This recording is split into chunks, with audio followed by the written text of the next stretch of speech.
Welcome back, everybody. Today we've got a special episode with Scott and Adam from Warped Games. This is the second stream we've done today. We just can't get enough of this. We're trying some new stuff. Today it's going to be an AMA with Warped Games. So let me just introduce myself first. I'm Jon Radoff. I am one of the founders and the CEO of Beamable. What do we do? It's gaming infrastructure. We make it really easy to boot up the back end of your game. So it's everything from live services to data persistence to multiplayer, matchmaking, social systems, economic systems, content updates. Basically, all of that server stuff that happens below the level of Unity or Unreal. And I'm happy to say we've helped over 100 people launch 100 studios launch their game. We've got 7,000 developers on the platform. We've got many, many more in production that are joining and launching games regularly.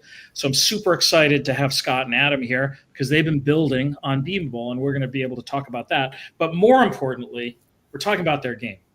Because let's face it, the gamers out there do not care about the back-end technology. We will probably touch it a little bit, but you care about the gameplay. You care about what's going to be fun about this thing. And I'm excited because this is a really fun game with a lot of depth to it, a lot of scope to it.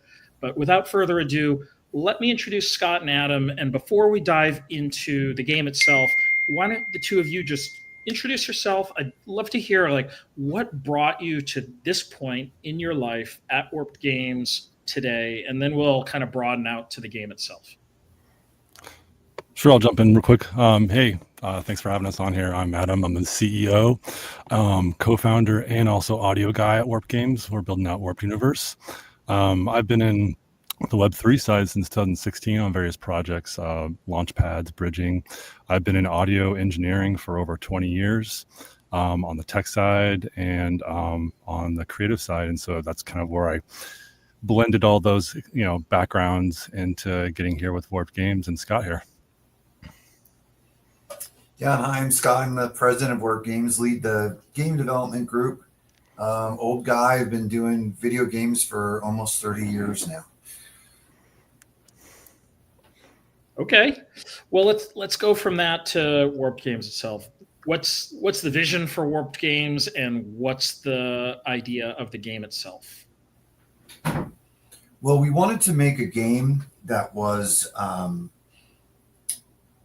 as accessible as possible to gamers first.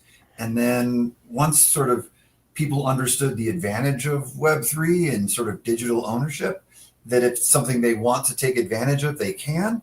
But it's something that we it's a great game first and a digital trading product second. And that was really how we set out to build everything right from the beginning. And we also understood that, there's just not enough gamers in the Web3 space to really tackle that. So right off the bat, our game runs on Steam and Epic either. And so you play on either platform, whichever you prefer. When we matchmake you and put you into games, it's between the two platforms. So Epic players play with Steam players and back and forth, but there's no, Steam's pretty specific about their rules of blockchain and tradable and all that kind of stuff. And so there's never any trading of items between the two platforms. And so Epic is the only place where you're allowed to kind of take advantage of Web3 and sell your items. And we're launching on the SWI blockchain just because we thought it really matched our vision of what we thought would be good for gamers. Fast, low latency, cheap to trade, all that kind of cool stuff. That SWI has a bunch of neat stuff that they do on top of it. And then we use Beamable as kind of our middleware that sits between our game, and then we talk to Beamable, and then we talk to the platform. And that's sort of how we've engineered it all. So things like authentication, like when you log in, because if you're on Steam or you're on Epic, you're already authenticated client, and then we use that to go in to make our Beamable account, which we call our Warped account, and then underneath that is where all the cool Web3 stuff sits, kind of behind it all. And so that's kind of the layers of our software design. Perfect. Yeah, and you just mentioned a lot of great companies that are partners of ours, good friends at Epic and Steam. And SWE is one of about 10 chains that we support today, but always super impressive, both from a performance standpoint, but also they really understand games over there. They've got a great team that comes from the game industry, have built games before, have invested in games. So can't say that about every so-called gaming chain that's out there. So they're really hard to succeed at games. So you want every advantage you've got. And if you're going to be a blockchain-based game, you better be with someone who actually understands the gaming market. So that's exciting that you're using them and are using Beamable's integration with them as well. Let's dive a little bit more into the game itself, though. So you've got an audience here today. They may not have all heard of Warped Games yet. But I should also take a quick aside on that too. Like, there's a reason to do this as a live chat instead of, say, a YouTube video. We've already got over 100 people who've tuned in to watch us here, and that's because we want to engage you, the community, to take part in this. So we're going to show you a really cool game here, and I would love to hear questions from the community. And it doesn't all have to come from me. Oscar's going to ask questions too, because he's a real gamer who's going to jump in as well. But if you've got a live question, just post it on YouTube or LinkedIn or Facebook or X, or Twitch. We're on all these different places. So just post your question. We will bring it into the conversation. And if you want to get on camera, we can even do that. So say you want to join us in the conversation. If you're excited about this, we'll bring you right in. Oscar can send you a StreamYard link and we'll bring you in live. Okay, the game. Let's set the stage here so that we give some people some possible questions to ask. Tell us about what you're building as a game experience, because you said the important thing, right? Which is there were 19,000 games on Steam last year. It's really hard to stand out unless the game itself is great. No one cares about, let's face it, like, we might think Web3 is cool, but no one actually cares about Web3. Right? Literally do not care. They only care about a fun game. And if it's a fun game that has like tradable assets and that's a cool extension of the game, they'll do that, but they aren't going to play it for that. They're going to play it because it's awesome. So tell us what's awesome about the game. Sure. So Warped Universe at a high level is a star system building co-op game. So what the heck does that mean? So we wanted to make a world. I'm big into. I want players to feel like they affect the game they're a part of, and so I've been building online multiplayer, pretty much MMOs my entire career, and I've done some. I started with a space game called Jumpgate. Probably the most well-known game I did was Lego Universe, but it's always about I want the player to feel like they have an impact on this world that they're playing in. Unlike, say, a World of Warcraft or something, as an example, where you kill a boss and nothing happens, and then the next player kills the boss and nothing happens, and there's some player state, but there's not a lot of world state, if you will, or universe state to those games.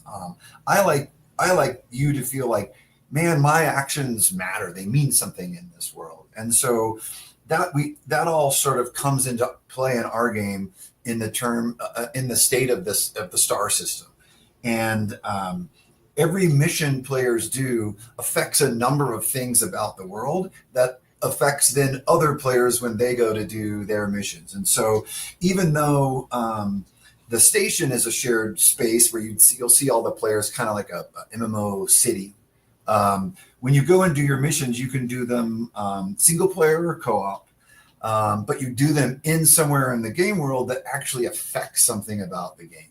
So best way to talk about that probably is to show it. So I'm going to hop in the station first before I hop in some missions to kind of give people a sense of what does it look like in our game. So we designed our game so that when you come out of the gate, and this is the gate I'm talking about. You've come through the warp tunnel into our world. Let me hide this thing here.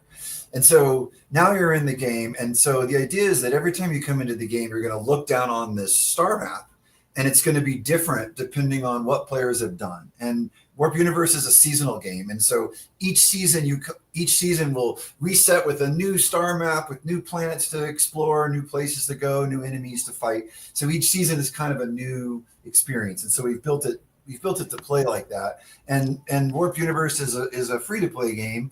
The only thing you purchase in our game is the cosmetics. So let me come down here. So the map is made up of these ever expanding little sectors with these little hexagons here. This first one's going to be about, I think, 72 different locations of space to visit. And they each go through a state. So the first state is an explore mission. So if I pull this up, it kind of says, hey, here's what's going on in this particular location you're at. Here's what I need you to go do there. And what makes our game really unique is that anytime you do any of the missions in the game, you can actually choose whether you want to play them real-time or turn-based. I actually built a whole D20. I'm a big D&D Pathfinder nerd. And so I built a whole D20 combat system that sits under it all. And all the items and equipment you have are the same whether you play in real-time or turn-based, but we really wanted to make the game as accessible to everybody. So I'll hop into some of these missions later, but the first thing you do is you explore, and then once people have explored enough, then the next thing you have to do is you have to set up a pylon network. And these are these massive structures that also you can go in and play these missions. And what makes these missions unique is that pylons actually mix space and ground into the same mission. Like you can be fighting inside of the station or outside the station, and you have to set up this pylon network. Once a pylon network is done, then the sector is safe and it reveals kind of what's inside of it. And so a few things can be inside of a sector. You can have residuum, which is kind of our sort of base material that everything in our game is built from. And these missions are sort of transport missions where you're transporting the residuum to whatever planet's currently being built by the Nexus station that I'm standing on right now. This is the example. So this is the little station here. You can see it kind of working on this planet. So this is the first planet in the system. Oops, I hit the wrong thing. Fine. All right, here we go. So once I'm on here, each planet has facilities.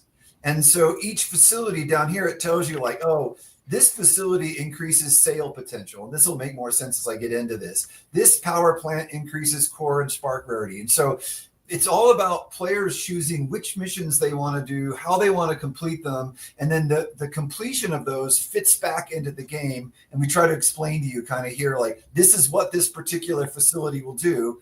And then kind of working against the players is what we call the void. And so the void will create these void tears all over the star system as the game goes along, and you have to go in and sort of stop these tears and close the void from destroying it. Or if players don't do it quick enough, the void will destroy what was there, sending it back all the way to potentially having to rebuild a pylon network again. And then as these are built, more hexes will open up and display, and there's more planets to find and all kinds of fun mysteries that will sort of evolve over the system or over the season as the players play them. Sorry, that's a whole lot. I'm saying a lot fast. And then what else is kind of unique about our game is we came up with this idea of balance. So when you think about a solar system, there's this balance of light and gravity. So my game has been crashing with the streaming running. Sorry, I'll keep refiring it back up again. So as you're playing through the season,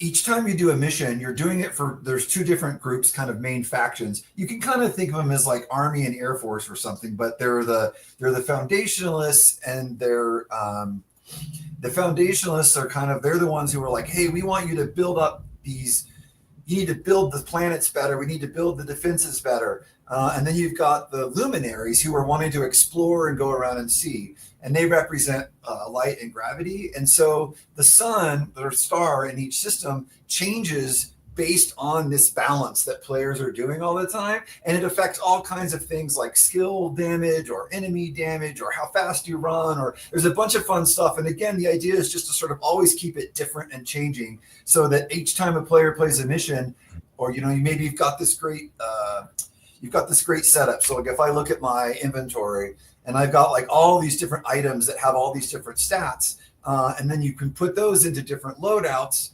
So you might have a loadout that's great for gravity or a loadout that's great for light. And depending on the current state of the light and gravity, you may want to change that loadout as well. Oops.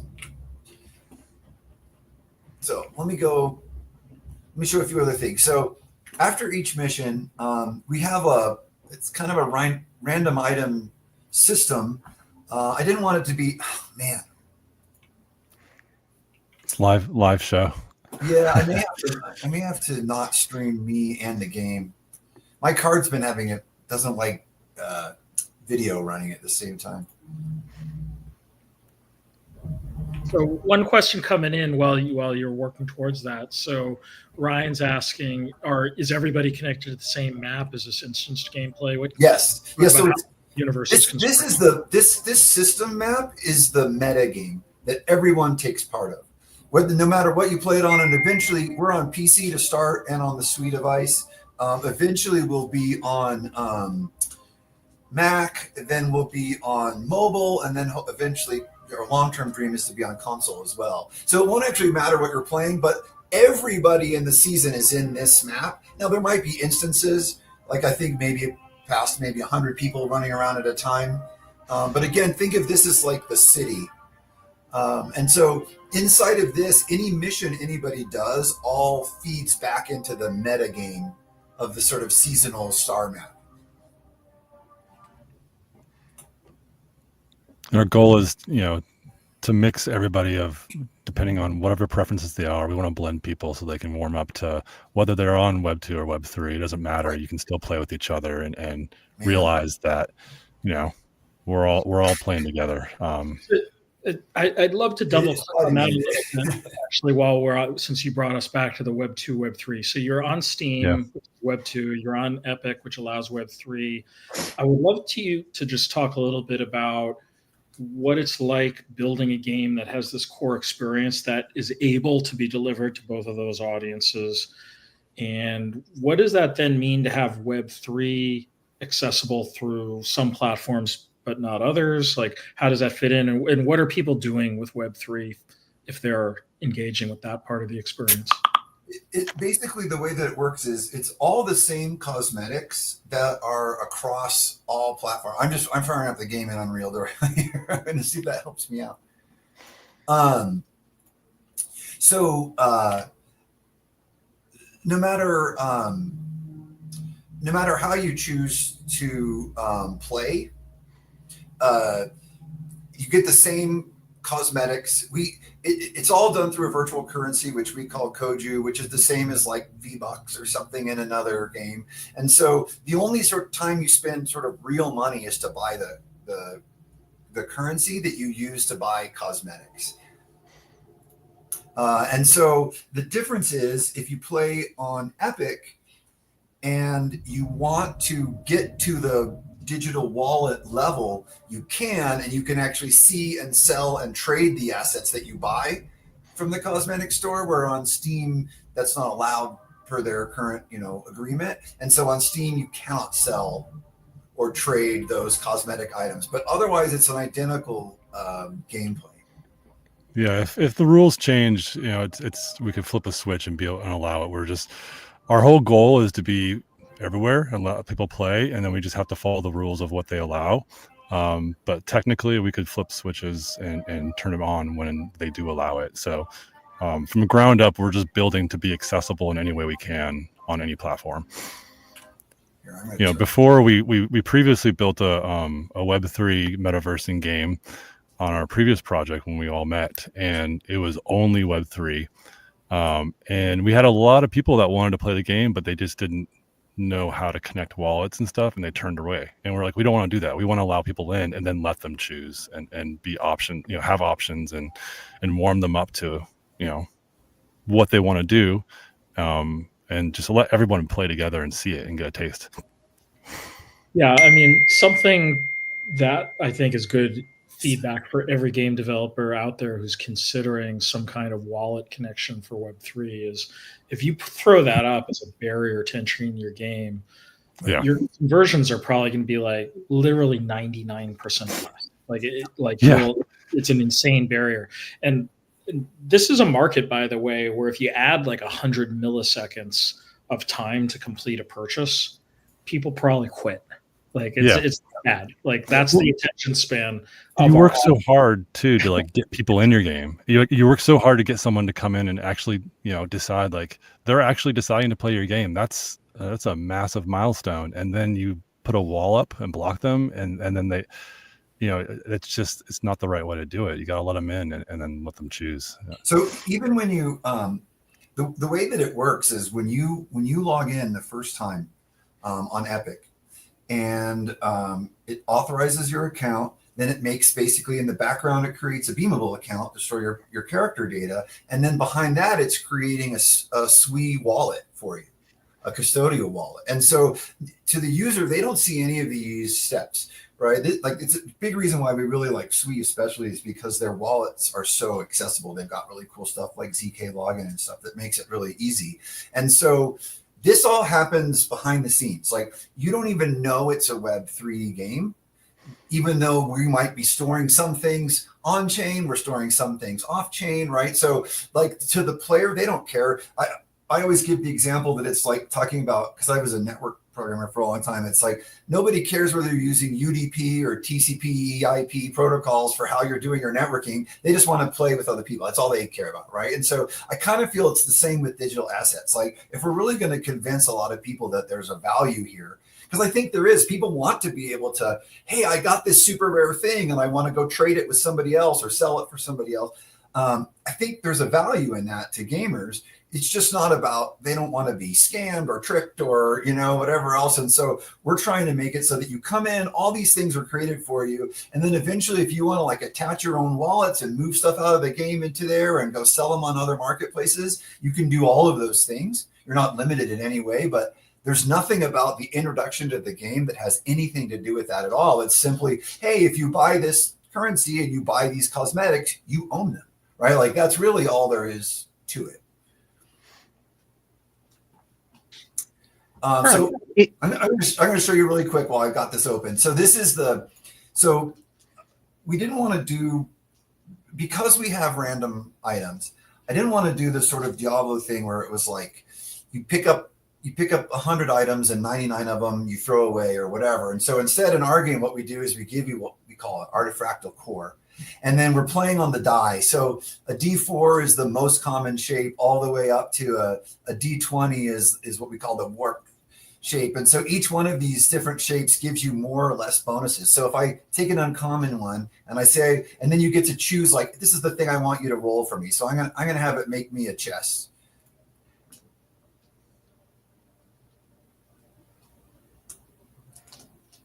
And the game, by the way, is we're not even alpha. We're almost about to start testing, just so people know, like that's where we are right now. So this tells you like, this is the thing that it gave me this item that has these base stats, and then it rolled these bonus modifiers. And if I used a better core, it'd roll more. Man, I can't outrun.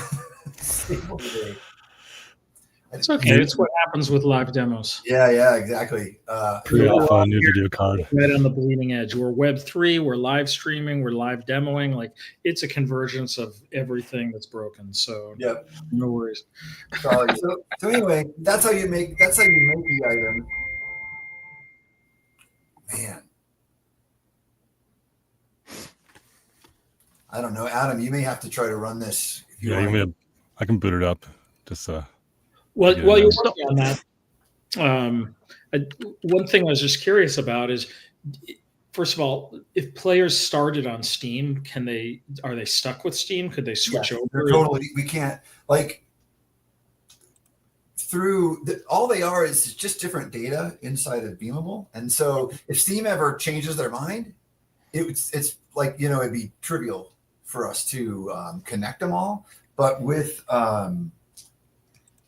the way that it works now, we have to keep the two totally separate.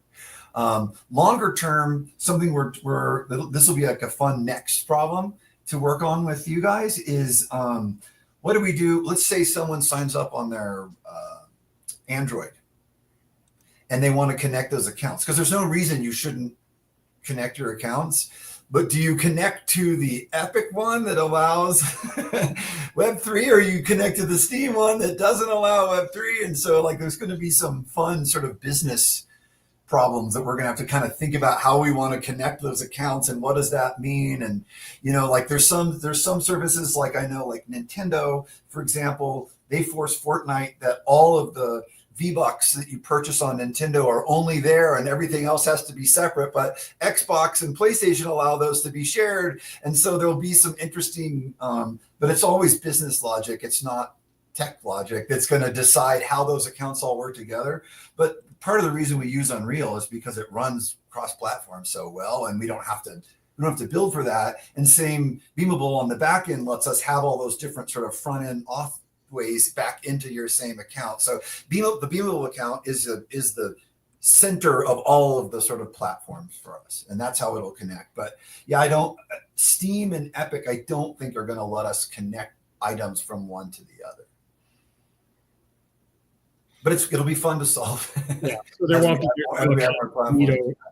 Do you get concerned that people who start out on Steam find out that there's all this cool Web3 stuff going on, and they're chatting with each other because they can chat with each other, yeah. Right? So the players are in the same universe. It's not like you firewalled the whole multiplayer experience. So they're going to start hearing about these cool things that they can do that they can't do there. Is that something? Maybe my hope is that we can prove to both Steam and Epic that we're not a scam. This isn't a hack. It's not a trick, and that they can feel a little more safe with their customers, with us. And maybe from that trust, we can have a way to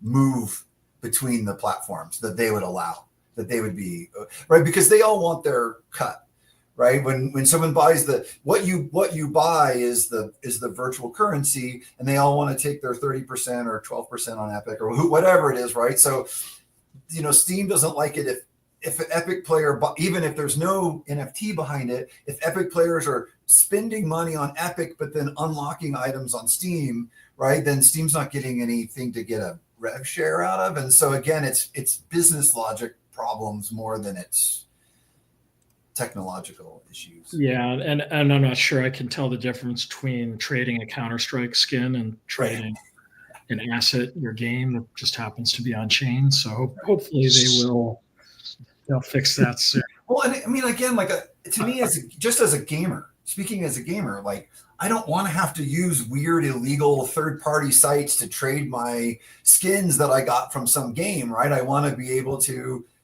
know it's going to work, and it's validated, and it's guaranteed to trade, and it's like there's all these benefits that blockchain offers gamers for just simply trading your digital assets. Like now, but I get it. There's a lot of bad stuff out there too from it. So you're running crazy widescreen, Adam. Oh yeah. You can change your res down to like a 4:3. Can we talk? Let's talk about the journey of building this game so far. How long have you been on this journey, and what's been the hardest parts of it so far, and what are the main things you've learned as a game developer as you've gotten through this? Well, do you want to start, Adam, with like the token creation and stuff? Because that's kind of where yeah. So we we all met a few years ago on a different project. We didn't, we got on, we hired on, joined, volunteered. A lot of us kind of came in different ways into the community. Some of us were just mods in the chat because we bought into this previous token, and we were building out a metaverse and a game project, and we really liked working together, but we didn't own that project. We weren't the, we didn't own the IP. We were just working there. And when that project kind of, didn't work out, we wanted to keep working together. We loved, our decision was basically either we move on or we figure something out. So we decided, let's, go back to the drawing board and see what we really want to do. And I think what Scott brought up, like one of the unique features of our game is you can choose the genre of each mission whether it's turn-based or real-time. And it kind of came about from different discussions about how we want to, what kind of game we want to build. And some of us are shooter fans, action fans. Some of us are turn-based fans. And we're like, why don't we build a game where you can actually choose how you want to play? And then everybody else, on our team will be happy because we can play this game how we want to. And that's kind of what evolved into Warped Universe. And we wanted to make a space game, but a lot of space games are, same colors, gray ships, dark space. So why don't we make a game where you take a screenshot and anywhere you go, it's Warped Universe. It stands out. It's weird. It's psychedelic. It's different and strange. And that was kind of like the basis of our game. We want to make something unique, cool, and you can really give players a choice. Not just like the Web 2, Web 3 option, but how you want to play. And that's where we kind of we brainstormed for a while. We had a lot of discussions, and we met with you guys, we met with Sweet, and kind of built from there. But in the end of 2023, we did a pre-sale for our token. It's on Ethereum called Warped, because our previous project was on Ethereum, and we wanted our community to kind of move over to Warped. And the easiest way is just to stay on the same chain there. And a lot of the people from the previous project came over and helped support us and really, bootstrapped us to be able to launch this token and rehire our devs, rehire our artists, and kick this off. And then we just started building the game at the beginning of 2024, and it really gave us a new life. And now we're here. We met at GDC with Sui in 2024 as a pitch, and 1 year later, we were at the Sui Gaming Summit. We had a booth and we were showing the game, and then we were at the Sui Base Camp a couple weeks ago, or a few weeks ago, and we were on the Sui Play device that they showcased there and are releasing, and they sold out. And we're one of the few native games on the Sui Play now. So it's been like a year and a half of just full throttle building and constantly giving updates. We've always said we don't really give out roadmaps. We give dev updates to show the real progress instead of just promises. And so every month we give out a monthly dev update, and it just goes over everything that we've built each month. And you can go onto our website or our Medium to check those dev updates. There's a billion things in each time we put them out in each month. But yeah, it's been, and for a game, your roadmap's going to keep changing while you're building it. Your roadmap adjusts according to what you're learning. You give a roadmap, and then suddenly the next day it changes. So I really feel it's the more bricks you lay, the more people believe in you versus the more promises. So the other thing is it's why we're a seasonal game design, so that we could, here's what we got done in this first season, enjoy this gameplay, and now all the next new features are going to be in the next season. And so we can kind of always have new gameplay to show off and that's coming soon based on all of that. Yeah. Your frame rate stream is real choppy. Yeah, it's just how it is on streaming. Well, everybody who is watching this, as soon as you're done the live stream, where can they go to watch this themselves? And we'll make sure that everybody. The best is on our YouTube channel. We have all our Q&As. We have our cinematic intro. We have everything on there. if you want to watch some actual gameplay and you want to watch some stuff that we've developed that has better frame rate than the streaming, I would go there. But you go to warp.games for our website. We're also on Steam and Epic. If you search for Warped Universe, our number one thing right now is wish lists. If you can go on either of those platforms and wish list us, that would help us incredibly.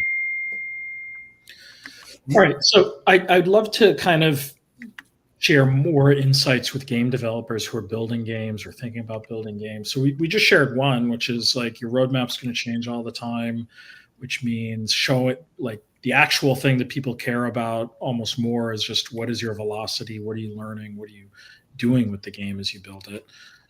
What are some of your biggest learnings that you would pass on to game developers that you think everybody else here could benefit from as a developer? Well, the first thing I would say is that you have to. I think something you said at the very beginning of our conversation is right. There's what 20,000 new games a year coming out, and so what about your game is different or appealing? And you better know the answer to that.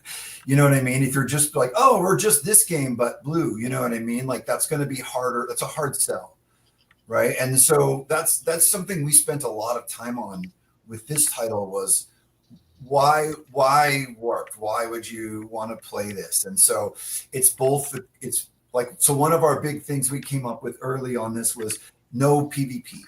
And so why no PvP? Because we want a strong community, right? Like PvP is very, and at its nature, PvP players are just brutal to each other, right? And so we're like, but a co-op game, we're all in this together. And so it really changes the community feel.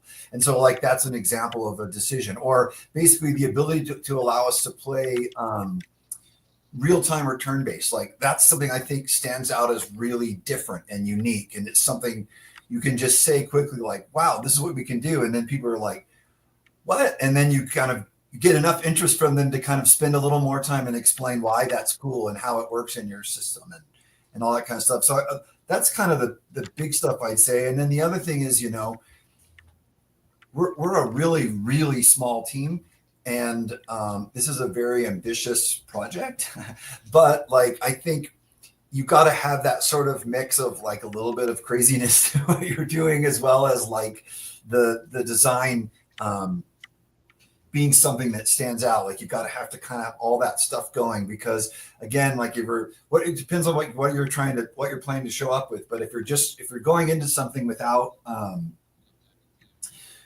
having that sort of vision or that goal of like what makes you different and what makes you stand out, it's going to be hard to actually be different and stand out when you're done building. And I think that's a recurring theme for Web3 game developers too. Like I think people, I don't know, 2 or 3 years ago that were building in Web3 were thinking that it was going to be more like early mobile games or early social network games. Like you can launch things, frankly, at subpar quality relative to the other games people have been playing, because it's a whole new market of players, right? That was the idea of like Facebook games. We were reaching hundreds of millions of people who hadn't really played games before. So they were encountering a lot of gameplay systems for the first time, and a lot of these products were brought to market fast. And then from there, production values started to go up and up and up over time. I think there was an assumption that maybe Web3 was going to be like that people would play Web3 games because they were a Web3 gaming customer, as if it was like the new Facebook games. But it isn't like that. It's actually Web3 games compete with every other kind of game that exists. And that's because when they're playing a game like this, they're going to Steam where they've got all those options. They're going to Epic Game Store. They're playing games that have great production values, great gameplay systems made by great teams. So they're not going to care about the Web3 aspects. They're only going to care, is it a great game? Yeah, something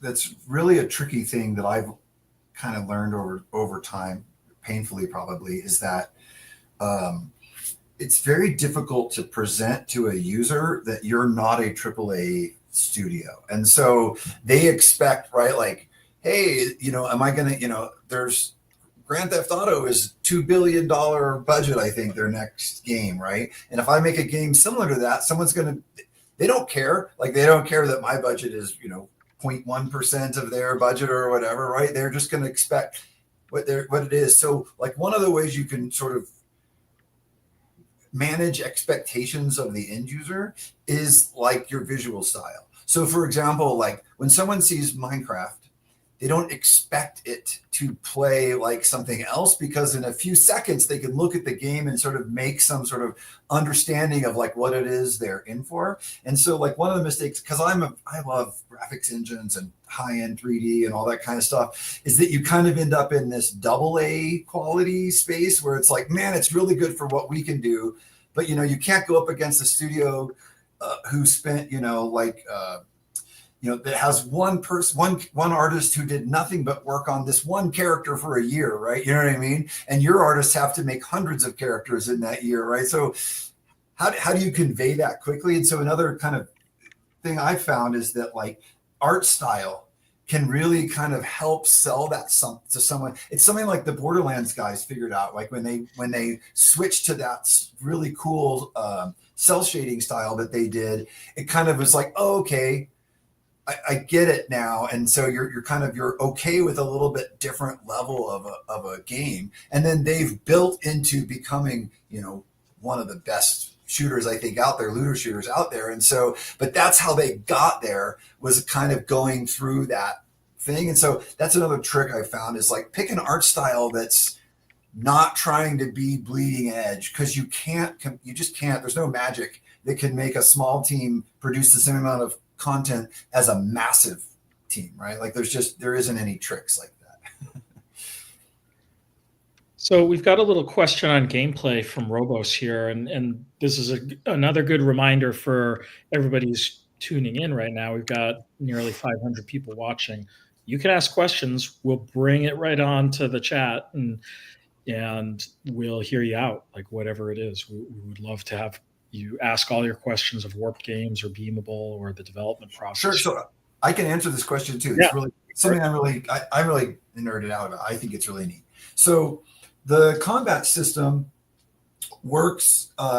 It's basically the two, I don't know what you would call it, the sort of two tiers of a D20 system. So there's the 2-hit system and everything that goes into that. So you have skills and abilities and things that make you better at hitting, and your target has armor and defenses and abilities that make them more difficult to hit. And so the combination of those statistics comes together and you get a 2-hit score.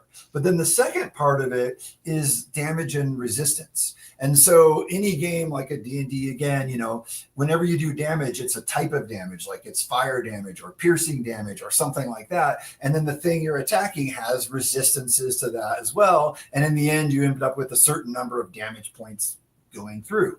And so what we did is, for the real-time game, I adjust some things based on your abilities, like maybe the hitbox gets smaller, or we affect some of that, but I don't affect 2-hit. There's no dice roll to hit. That's a skill thing in the skill game, where it's a dice roll in the dice game. However, every time a bullet is fired, it rolls the dice and puts the damage based on the gun's damage type into that bullet. And when it hits you, it's going through the same armor that's doing the same reduction. So that actually plays exactly the same, whether you're playing real time or turn-based. And then one of the things we found pretty quickly was we wanted kind of a real-time modifier, because, turn-based, it takes a long time per shot. Where real-time, you're just shooting your bullets really quickly. So we scale some of those numbers up and down so you can take more hits in real time than you do in turn-based, but they all actually end up using the same systems. But yeah, there's no dice roll, but it does do things like, I really like Destiny has a really good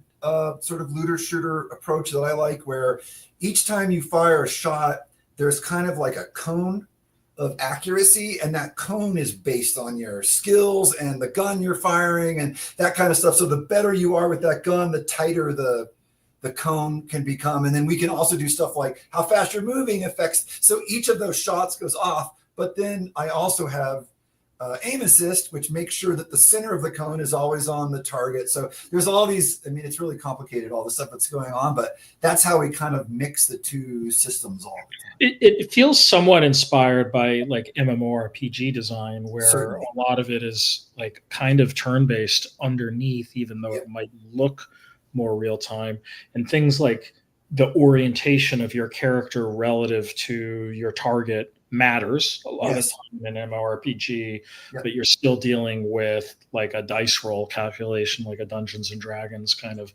calculation that accounts for things like orientation. And interestingly, sorry, I could go off on these all day. So one of the things I thought was really cool is, so our turn-based ground plays very much like XCOM or even like D&D games like Baldur's Gate, where it's turn-based, you go on the ground, orientation doesn't matter, because we sort of assume you can instantly turn and face any way you want. But that felt wrong to me for space. I wanted space to feel more like dogfighting. So in space, that's not actually the case. And so you can only choose maneuvers to do. And so it's all about thinking about lining up a series of maneuvers in your turns. And then the enemies have to be in the firing arc of the weapon for you to shoot. So the two, even though they're both turn-based, actually play different in a way that I wanted to kind of feel like they were playing the real-time modes more accurately. Okay, someone just asked about sounds too of the weapons. So the damage types that you're firing will have different types of sounds. I can pull that up. They want to see like what I'm working on. Yeah. I was literally working on it today, right? Might as well. Yeah, but like we were saying, in D&D, there's the damage types, and so we're starting with 5 in this season, and then we'll add more as seasons go. So we have armor piercing, we have kinetic, we have gravity damage, light damage, and void damage. And so those are our 5 sort of damage types to start. And then every item you get could bonus those to do more damage or resist those to reduce the amount you take. And then when a weapon fires, if it has multiple damage types on the gun, the visual and audio representation of the bullet is based on which one rolled the highest in that particular bullet. So we have really different looking visual effects for each of those styles of weapons and stuff. Yeah. Can you guys, sorry, I have a widescreen, but can you guys see? Yep. Yeah. So let me know if you guys can hear this. Do you hear that at all? We didn't quite get that. Ah, dang. I hear your keyboard. I guess it's just the microphone going through. Anyways, I mean, I can show you. I love using this tool, Krotos Weaponizer. And for different types of weapons, we have gravity, kinetic, light, and void damage types. And so I'm going through and creating different types of sounds for every type of damage type and that you will be firing.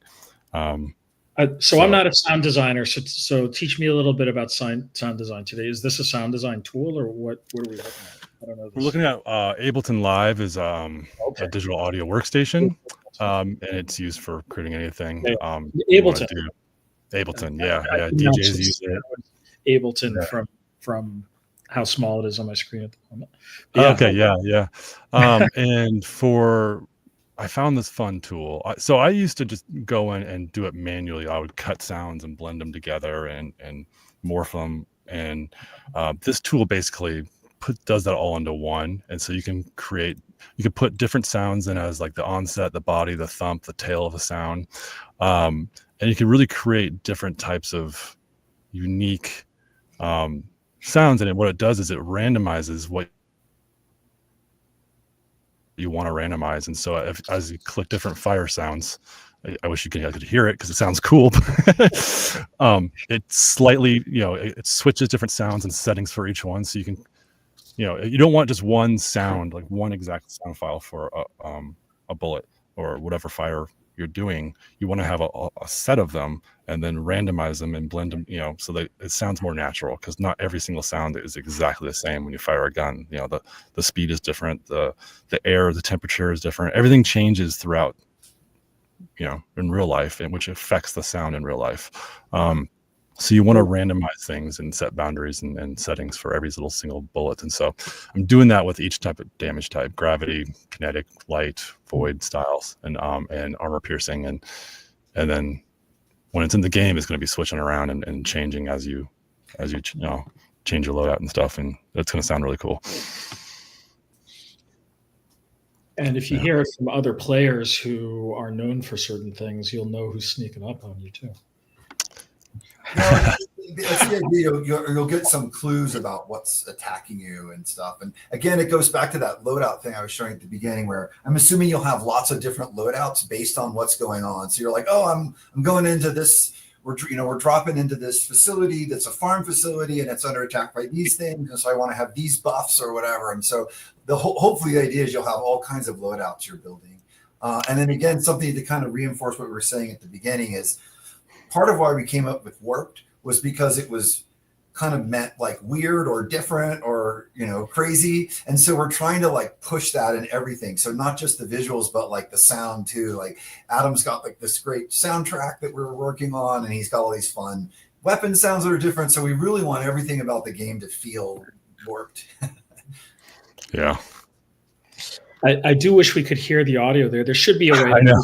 to go through, but we're not going to take all the time on the live stream to try to. Yeah. It's probably just the audio device is not connecting Well, from the stream, because we can show videos and things like that, no problem. But this Yeah. is the first for my stream. Like, I feel like we actually did real time game development on screen while you're messing with Ableton there in front of us. That is the first on this stream. Right on. Now I feel like we got to do more of that. I want to see more developers come on here and go into tools and actually start building shit right in front of us. Watching, we have two things we all love to do. One is listening, like watching Adam construct songs, and the other is watching one of our art director. We'll just sit and work, and we'll all be on meetings, and we'll just have his stream up while he's like modeling, and we're all just like fascinated watching him work and model and stuff. We're just trying to think of new things to talk about so we can keep watching him work. Yeah. We're like, let's just stay in this meeting a little bit longer. That's fun. Because we don't work in the same, we're all remote now. I mean, I think most people are. And so it's a way that's really cool to work together. It's just to have a stream up of what someone's doing and working on. It's fascinating. But weirdly, no one asked the programmers to watch us code in real time. Somehow that's not as interesting. Let's talk about your team. How big is the team over there at Warped, and what skills does it cover? The total team, I think, is 14. Is that right, Adam? Yeah, it fluctuates because we have some people that we've partnered with that are helping us out on, like the marketing side and go to market and stuff. So, but yeah, core 13 people. And then so that has we have everyone, like you're small, you wear lots of hats, but we've got a couple writers, a couple designers, a couple engineers, a couple artists, right? And then a couple of us fill half of those roles together, as well as actually running a business and paying taxes and all that other kind of stuff. So I have to ask the Beamable question: how many server engineers coding and building back end from scratch over? So we have one purely Web3. And he's also our web person, so he does all our web front ends. We have another engineer full time who's kind of the game. He's like the Unreal expert, and then me, who plays a programmer on TV mostly, But I'm also a designer, and so that's it. That's our engineering. But again, it's part of why we use Beamable, because there's so many tools that we don't have time to build. Just like analytics takes forever to get right, and Beamable has a bunch of analytics tools built in, and all the state. So everything you see behind that star system, that's all custom state that's saved on a Beamable database.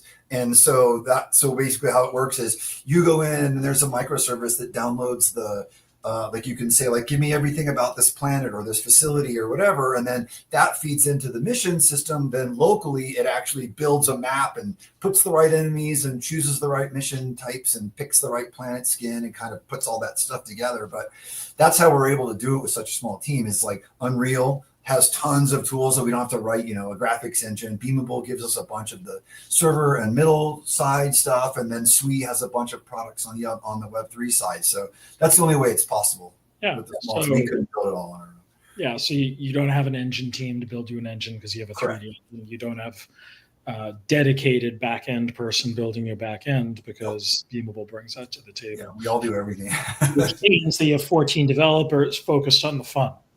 Building an experience. Yep. Which to me that's the key of success in games. It's just get your money, time, and attention just totally focused on the fun of the game, and then iterate fast. Nothing that whatever would normally slow you down, like building technology over again for the 100,000th time that everybody has tried to rebuild constantly. That's a distraction when you should be figuring out gameplay. Yeah, I was just going to say iteration. That's me as a developer. That's the difference between good and great is it's iterations. And it's not tens, it could be hundreds.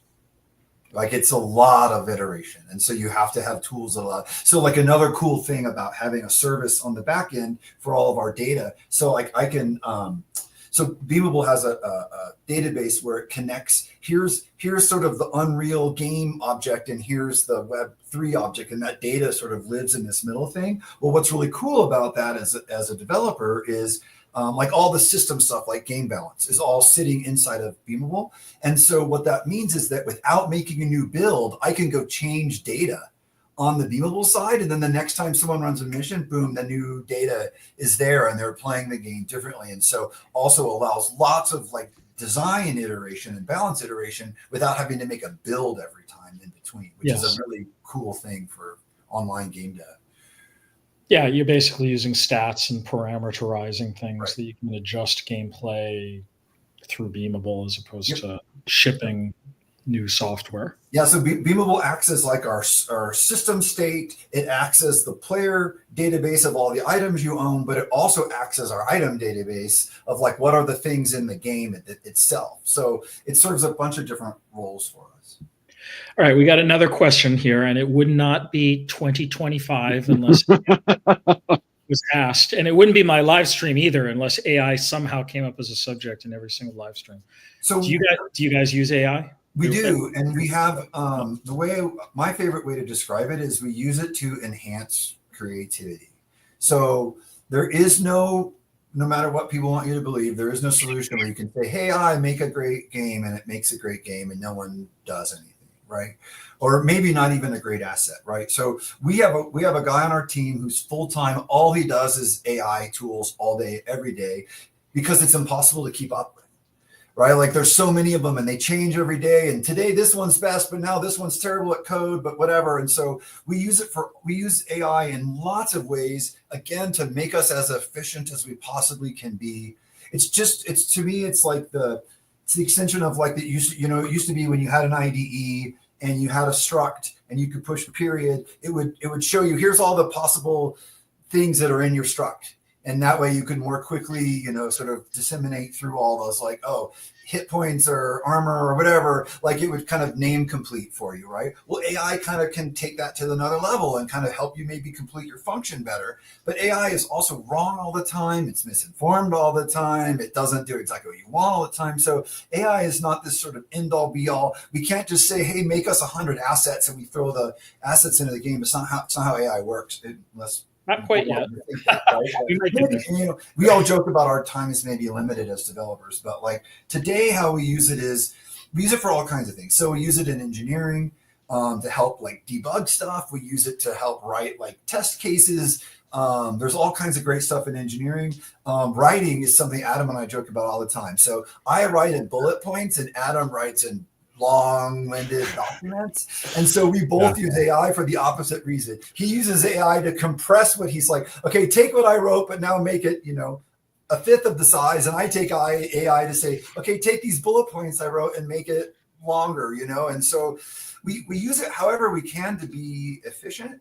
And again, like enhanced creativity is how I think of it, because before, like if a concept artist, if we had an idea and we wanted a concept artist to like work it through, it might take them a week to really do a fully fleshed out, neat concept. Now we can be like, give us 1,000 of them and iterate, and be like, okay, we like this from that and this from that. The other thing is we can have it learn from our own content, right? So we feed all of our artwork in and say, okay, within these parameters, what are some other things that might be interesting, but in this same art style, just to kind of get the creative juices flowing. And then it's almost never that there's something exactly in AI that we're like, that's it. It's more like, oh, I liked the tail from this guy and the eyes on this guy. And wasn't that gun nozzle really interesting here? And then the artists take that into their 3D packages, and then that comes in the game. So that's kind of how we use it. But any way we can that makes us more efficient, we're gonna use it.